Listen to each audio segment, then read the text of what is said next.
துலாம் ராசி நண்பர்களுக்கான செவ்வாய் பயிற்சி பலன்கள். பாதகாதிபதியான செவ்வாய் அஷ்டமஸ்தானத்தில் மறைவது விசேஷம். ஆனால் கவனமாக பேசணும். பேச்சில் கவனம் இருந்துட்டால் இந்த மாதம் உங்களுக்கு ரொம்ப சூப்பருங்க. காரணம் என்னென்னா, உங்களை இரிட்டேட் பண்ணி உங்களை ப்ரொவோக் பண்ணுவாங்க. எல்லோரும் உங்களை தூண்டி விடுவாங்க. நீ பேசு நீ பேசு நீ பேசு, இதெல்லாம் நடக்கும். ஆஃபீஸில் ஏதாவது என்னுடைய சின்ன அனுபவம்.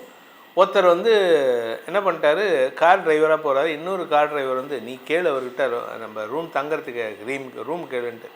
கடைசியில் அவர் ஏற்கனவே ரூம் புக் பண்ணி வச்சுருக்காரு. கேட்டவுடனே இவர்கிட்ட திட்டுவாங்க. இவருக்கு திட்டு விழுந்தது. ஸோ இந்த கூட இருக்கிற ஆள் கிளப்பி விட்டதுனால வந்த வேணாம். இந்த சும்மா இருக்கிற சங்க ஊதி கெடுத்தாங்கிற மாதிரி பக்கத்தில் இருக்கிறவங்க நோண்டி விட்டுட்டே இருப்பான். உங்களுக்கு அப்படிப்பட்ட ஒரு சூழ்நிலை. அதனால் கவனமாக பேசுங்க. எந்த இடத்துலையும் அடுத்தவர்கள் பேச்சை கேட்டு எந்த ஒரு கேள்விகளையும் கேட்டு விடாதீர்கள். குடும்பத்தில் நீங்கள் பேசினா உங்களுக்கு எதிராக தான் எல்லோரும் பேசுவாங்க. இதில் நல்ல விஷயம் என்னென்னா, வருமானத்தில் இருந்த தடைகள் விலகும். ஏன்னா அஷ்டமஸ்தானத்துக்கு 2ஆம் வீட்டு அதிபதி போகிறாரு. குருவும் 2ஆம் இடத்தை பார்க்குறாரு. வருமானத்தில் இருந்த தடைகள் விலகும். தொழில் ரீதியாக உங்களுக்கு சில மாற்றங்கள் ஏற்படும். குறிப்பாக நீங்கள் அரசியலில் இருக்கீங்க, இல்லை பொது வாழ்க்கையில் இருக்கீங்கன்னா உங்களுக்கு மரியாதை உயர்வு ஏற்படுறதுக்கான வாய்ப்பு இருக்குது. ஆனால் என்ன பண்ணக்கூடாதுன்னா, நீங்கள் பண்ணக்கூடாத விஷயம், எல்லாருமே பொது வாழ்க்கையில் இருக்கிறவங்க பதட்டப்படக்கூடாது. ஆனால் உங்களை பதட்டம் அடைய வைப்பாங்க. ஸோ பதட்டப்படாமல் இருக்கிறதுக்கு முயற்சி பண்ணுங்கள். அதே சமயம் வழக்குகளில் வெற்றி கிடைப்பதற்கான அமைப்பை ஏற்படுத்துகின்ற மாதமாக இந்த செவ்வாய் பயிற்சி இருக்குது. இந்த செவ்வாய் பயிற்சியில் நீங்கள் எப்பேற்பட்ட வழக்காக இருந்தாலும் சரி, உங்களுக்கு கார் சம்மந்தமான வழக்கு, இஎம்ஐ சம்மந்தமான வழக்கு, இல்லாட்டி பேமெண்ட் ரிலேட்டட் வழக்கு, இல்லை ஏதாவது சொத்து சம்மந்தமான வழக்கு, எதுவாக இருந்தாலும் உங்களுக்கு அது வெற்றியை தரும். அதனால் நீங்கள் கவலைப்பட வேண்டாம். வழக்குகளில் வெற்றி கிடைப்பதன் மூலமாக உங்களுக்கு ஆதாயம் ஏற்படும். தொழில் ரீதியாக ஆதாயம் ஏற்படும். நீங்கள் அரசியலில் இருக்கீங்க, அரசியலில் எனக்கு பதவி கிடைக்குமா அப்படின்னா, it is the right time. You are going to get அந்த பதவி. அந்த பதவியை கொடுப்பதற்கான நேரத்தில் செவ்வாய் வந்துட்டார். 8ஆம் இடத்துக்கு வந்திருக்காரே சார். ஆமாங்க, 10ஆம் இடத்திற்கு லாபஸ்தானமான 8ஆம் இடத்திற்கு செவ்வாய் வரார். இந்த 10ஆம் இடம் செவ்வாயுடைய நீச்சஸ்தானம். ஆனால் அந்த இடத்துல நீச்ச பங்கம் ஆகிறார் இன்னொரு ஒரு 3 மாதம் கழிச்சு. அதுவே உங்களுக்கு பெரிய பதவியை தேடி வரும். இப்போது வேலையில் இருக்கிறவங்களுக்கெல்லாம் உங்களுக்கு பதவியினால் ஆதாயம் ஏற்பட்டு புதிய பொறுப்புகள் கிடைக்கும். ஒன்றும் பதவி கொடுக்க மாட்டாங்க, உங்களை ப்ரமோஷன் பண்ணுறேன்னு சொல்லியிருப்பாங்க. ஆனால் you have to do the work அப்படின்றவாங்க. ஸோ உங்களை மேனேஜராக ப்ரமோட் பண்ண வேண்டிய நேரத்தில் மேனேஜர் வேலையை கொடுத்துருவாங்க. அந்த மேனேஜர் வேலையை நீங்கள் அதிகாரமாக வேலை வாங்கணும். ஆனால் மேனேஜருக்கு வேலை உண்டான பதவி கிடைக்காது. அது இப்போ இல்லை. அதனால் கொஞ்சம் பொறுமையாக இருங்க. எந்த இடத்துலையும் நீங்கள் சுகர் கோட்டட் வேர்ட்ஸ் பேசுகிறது நல்லது. அதாவது மேலே இந்த சக்கரை தடவி பேசுகிறதுக்கு பழகிக்கோங்க. யாரையும் கோபத்தில் வார்த்தையை விட்டுட்டிங்கன்னா அந்த இடம் உங்களுக்கு எதிரிகளை உருவாக்கும். ஆரோக்கிய விஷயத்திலும் எந்த பாதிப்பும் இருக்காது. அதனால் உங்கள் உடம்பு ரீதியாக இருந்த சங்கடங்கள் தீருவதற்கான நேரம் விட்டது. சிலருக்கு செலவுகள் ஏற்பட்டு இருந்தது. அந்த செலவுகள்லாம் இப்பொழுது சேமிப்பாக மாறுவதற்கான அமைப்பு ஏற்படும். இந்த மாதத்திற்கான இந்த 1.5 மாதத்துக்கான பரிகாரம், துலாம் ராசி நண்பர்களுக்கான பரிகாரம் அப்படின்னு பார்த்தீங்கன்னா, நீங்கள் தினமும் ஆஞ்சநேயரை வழிபட்டுட்டு வாங்க.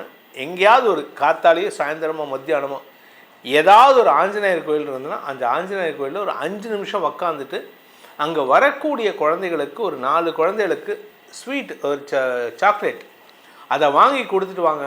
குழந்தைகள் சந்தோஷப்படுவது போலவோ, அதே மாதிரி குரங்குகள் இருந்தாலும், நீங்கள் மலைக்கு ஏற போகிறீங்க, அந்த இடத்துல குரங்குகள் இருந்ததுன்னா அதுக்கு வாழைப்பழம் வாங்கி கொடுங்க. இதெல்லாம் வாங்கி கொடுத்தீங்கன்னா உங்களுக்கு வரக்கூடிய பாதிப்புகள் குறையும். இதனால் உங்களுக்கு முன்கோபத்தை தவிர்த்து தவறான படபடப்பான வார்த்தைகளை தவிர்க்கலாம். இந்த செவ்வாய் பயிற்சி 20ஆம் தேதி, ஜூன் 20ஆம் தேதி 2026 வருடம் மேஷ ராசியிலிருந்து தன்னுடைய சொந்த வீடான ஆட்சி பலத்திலிருந்து ரிஷப ராசிக்கு பயிற்சி ஆகிறாரு. இங்கே எத்தனை நாள் இருக்காருன்னா 44 நாட்கள் இருக்கிறார். அதாவது ஜூன் 20லேருந்து ஆகஸ்ட் 2ஆம் தேதி வரைக்கும் செவ்வாய் ரிஷப ராசியில் இருக்கார். சனியின் பார்வையில் இருக்கார். இந்த சனி பார்வை அப்படிங்கிறது ஆக்சுவலாக இது ஒரு பாசிட்டிவ் தான். ஏன் அப்படின்னு கேட்டிங்கன்னா, செவ்வாய் ரிஷபராசிக்கு போகிறது, எதிரியோட வீட்டுக்கு போகிறது பவர் இல்லாமல் இருப்பார். அந்த எதிரியோட வீட்டுக்கு போகும்பொழுது சனியின் பார்வையில் இருப்பார். ஆனால் அந்த சனிக்கு குரு பார்வை, உச்ச குருவின் பார்வை. இந்த சனிக்கு பவர் கிடையாது. ஏன் அப்படின்னு கேட்டீங்கன்னா 2 ரீசன். ஒன்று, சனி நீச்சத்தை நோக்கி பயணிக்கிறார், நீச்சஸ்தானத்துக்கு பக்கத்தில் இருக்கார்.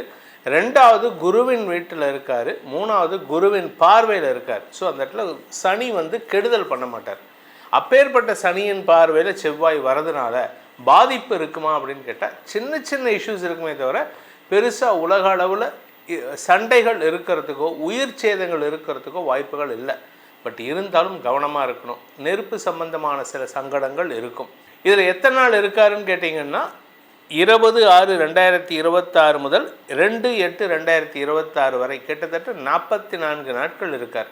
இந்த 44 நாட்களில் அவர்னால் உங்களுக்கு பல நன்மைகள் தரக்கூடிய வகையில் இருப்பார். ஏன் அப்படின்னா செவ்வாய் இருக்கிற இடத்துலேருந்து 11ஆம் இடத்துல சனி இருக்கார்.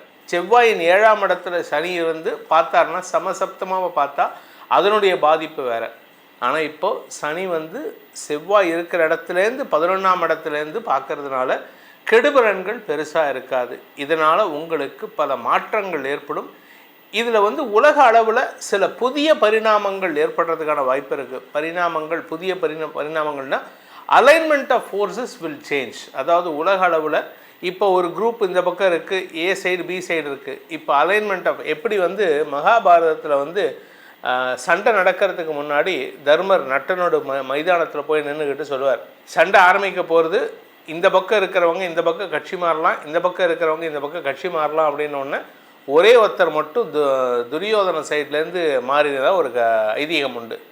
அது மாதிரி இப்போது நிறையா மாற்றங்கள் வரும். ஆனால் இதை யார் தலைமையில் நடத்துவாங்க அப்படின்னா உலகத்தில் ஒரு முக்கியமான இடத்துலேருந்து, அதாவது பாரத தேசத்தினுடைய இன்டர்ஃபரன்ஸ்னால் நிறையா மாற்றங்கள் நிகழக்கூடிய வகையில் இருக்குது. சண்டைகள் குறையறதுக்கான வாய்ப்புகள் ஏற்படும். ஸோ மாற்றங்கள் நிகழக்கூடிய மாதங்களாக இந்த 1.5 மாதங்கள் இருக்கக்கூடிய வகையில் இருக்குது. இந்த செவ்வாய் பயிற்சி உங்களுடைய தனிப்பட்ட ஜாதகத்துக்கு என்ன பலன்கள் தரப்போகிறது அப்படின்னு பார்க்கணும். ஏன் அப்படின்னா கோச்சாரத்தில் உங்கள் லக்னத்துக்கு இந்த செவ்வாய் எங்கே அமரப்போகிறாரு, அதனால் உங்களுக்கு சாதக பலன்கள் என்ன பாதக பலன்கள் என்னன்னு தெரிஞ்சுக்கணும் அப்படின்னு ஆசைப்படுறவங்க கீழே கொடுக்கப்பட்டுள்ள நமது தொலைபேசி எண்களில் நேரடி அப்பாயின்மெண்ட்டுக்காகவோ வாட்ஸ்அப் அப்பாயின்மெண்ட்டுக்காகவோ தொடர்பு கொண்டு பேசி தெளிந்து கொள்ளலாம். இதற்கு கட்டணம் உண்டு. இதன் மூலமாக உங்களுடைய எதிர்கால திட்டங்களை செயல்படுத்துவதற்கும் பிரச்சனைகளற்ற வாழ்க்கை அமைத்துக் கொள்வதற்கும் இது உறுதுணையாக இருக்கும் என்பதை சொல்லி உங்கள் அனைவருக்கும் நல்வாழ்த்துக்களை தெரிவித்துக் கொண்டு உங்களிடமிருந்து விடைபெறுவது உங்கள் வேத ஜோதிடர் பிரகாஷ் நரசிம்மனின் அன்பான வணக்கங்களுடன். நன்றி, வணக்கம்.